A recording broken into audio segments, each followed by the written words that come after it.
Bismillahirrahmanirrahim.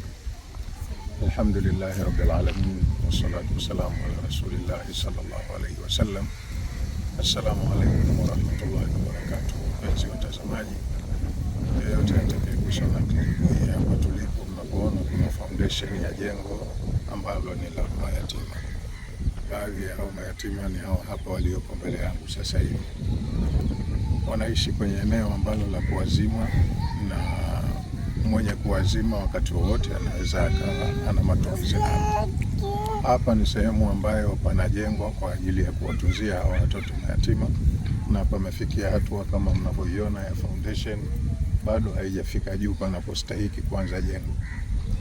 Kwa hiyo tunaomba yeyote yule ambaye anapenda kujitengenezea nafasi kwenye maisha ya baadaye, kama Mtume wetu alivyotuambia, ana wakafilul yatimi kahataini yaumal qiyama, mimi na atakayechangia kulea mayatima tutakuwa kama hivi siku ya Kiyama. Akaashiria vidole vyake viwili. Kwa yule ambaye ana hakika kwamba maisha haya ni ya mpito na hapa ni shamba la kuchuma maisha ya akhera, basi achangie kiasi chochote atakachojaliwa.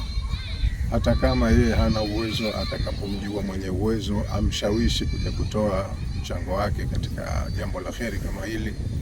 Na kama hata hayupo hapa nyumbani nchini, basi ukijua kuna watu ambao mashirika ya kimataifa, mashirika binafsi yanayochangia katika mambo ya kheri, basi tupate msaada, hawa watoto wapate kustirika.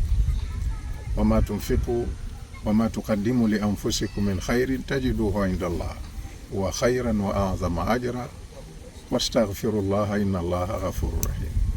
Chochote mtakachotoa kwa ajili ya kujiwekea kwa nafsi zenu, mtakikuta kipo bora zaidi na chenye ujira mkubwa mbele ya Allah. Na mumuombe sana Allah msamaha kwa yale makosa madogo madogo yanayojitokeza mara kwa mara, kwa sababu Allah ni mwingi wa kusamehe na mwingi wa rehema.